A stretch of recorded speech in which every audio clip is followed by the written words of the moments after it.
Hi there, it's James Hartigan with Joe Stapleton.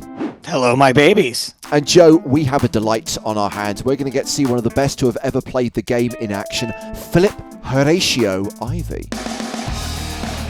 Not his actual middle name, but one of the best, but also one of the scariest to ever play the game. Terrifying player. I have the numbers here, some hashtag fun facts, if you will. $23 million in live earnings, 10 World Series of Poker bracelets, and a member of the Poker Hall of Fame. Let's have a look at some of the highlights from Phil in Shark Cage in 2015. And don't forget to subscribe. There's more coming soon. Folded round to Artem, who's got Queen 4. Yeah, probably not. Probably yes. Okay, well, Phil's definitely in now. Priced in with 8-6 offsuit. The flop gives Vanessa top set. And Phil and Artem have straight draws. Oh man, this is so sick already. Action check to Phil. And he bets. Well, this is not a good move. Artem's just opened himself up to getting raised. It's Phil. I meant to say this move is great. I do think Vanessa's raising here a lot. No, she just calls. Huh. And Artem calls as well. Still three-way as we go to the turn. Which is the 10 of clubs. Somehow Phil's turned the best draw.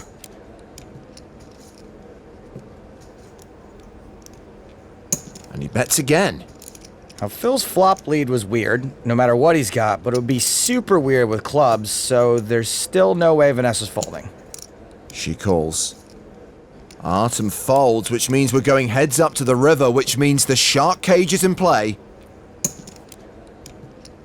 It's a 4. That's a straight for Phil. Wow, so lucky. Artem even folded a 4. Phil Ivey, everybody. Best in the world. Cracks 7s with 8-6. The classic. Phil shot clock running. 15 seconds to make a decision. 10 seconds. 5 seconds. He bets big. And make no mistake about it, this is a bet for value. This spot is insane tough. This is a perfect board for Phil to bluff on, and the name of the game here might as well be Bluff the River. Vanessa's time is ticking away.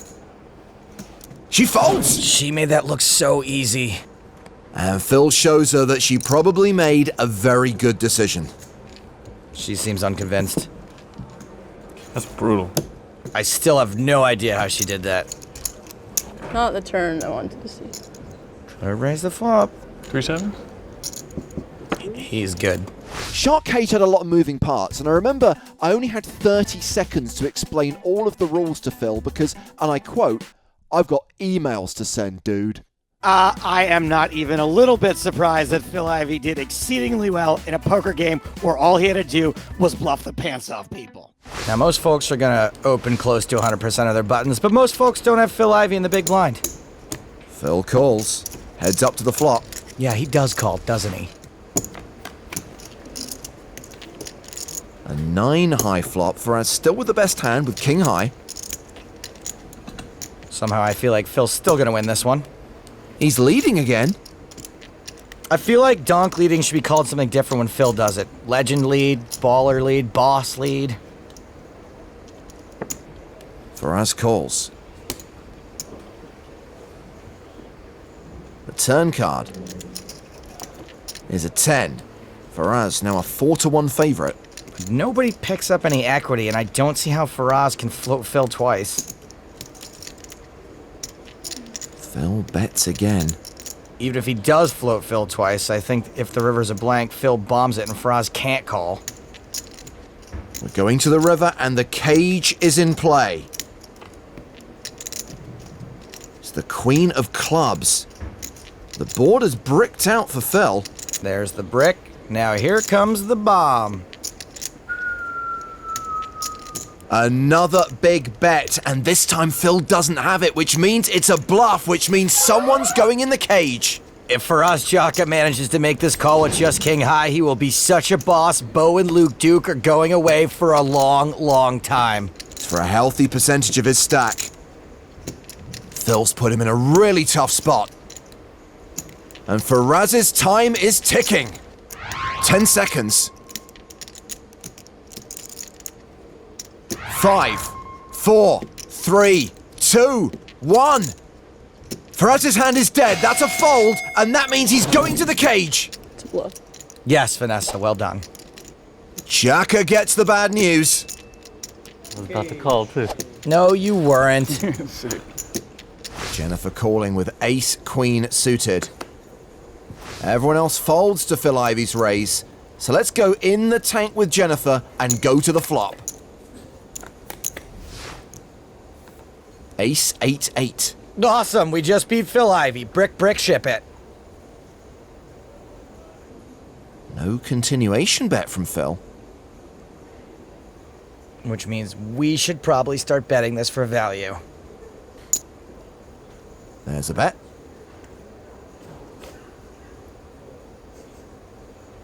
Fine, Phil, call. See if I care. To the turn. A 7. Phil checks again. I say we bet this again. No, Jennifer checks behind. We're going to the river. The cage is in play. It's a 9. Jen is smarter than me and probably realized we couldn't get 3 streets of value, meaning if we bet 3 streets and Phil comes along for the ride the whole time, it might be him taking us for the ride and not the other way around. Jen betting the river. And she is playing the value card. Most certainly a bet for value. And we definitely want to get called. There we go. Hold up there. Son of a... Phil has just check raised. And we don't know if this is a raise for value or if this is a bluff. This is a pretty sick spot. I'm not even in this spot for real and I feel sick. Could be the leftover Chinese food. Regardless, we're gonna need some time.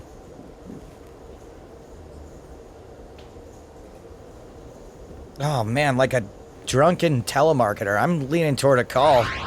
10 seconds. And a time bank chip has been deployed. Okay, here's why I like a call. A, Phil doesn't know who we are, so he's gonna think he can boss us. 2, Phil just got reminded about the 25K bluff bonus, so it's fresh in his mind. D, pot odds or something, probably. Another time bank chip. 4, what can he have here? An 8? Oh man, I just realized he's got tons of 8s and 2 pairs and straights in his range. Fudge, this is so hard. Why did we bet the river? You were 100% supportive of her betting the river. Okay, well, I think we should call. Call. Jen calls. Come on. Phil tables pocket aces. Pretty sure it's value. Yeah. Gross. Oh, God, I'm gonna be sick. Nice hand. Flop to full house. King 9 suited for Phil. Raising the button. Maria with Jack 10 in the small blind. She's now the shortest stack at the table. She calls. 75 is a total? Correct. Daniel getting a great price, but he's way behind. King 3 of diamonds. 3-way to the flop. Which is 7-6-6. So Phil had the best hand pre-flop, and he has the best hand post-flop with King 9 high. Everyone's checked to the razor. He checks behind. Double paired board now. The king highs are chopping this. And I don't think anyone can bet it. It checks around again. Queen on the river. So if this goes to showdown, Daniel and Phil will chop this pot. But it might not go to showdown. Maria, Maria, Maria, you cheeky little monkey. She bets. I think Daniel lets this go. No! Think again. He raises. The rare Negreanu River bluff raise. And he gets a fold from the guy he was chopping with. Though technically he's bluffing with the best hand, which means Maria can't even call. She can jammity jam, but it seems unlikely.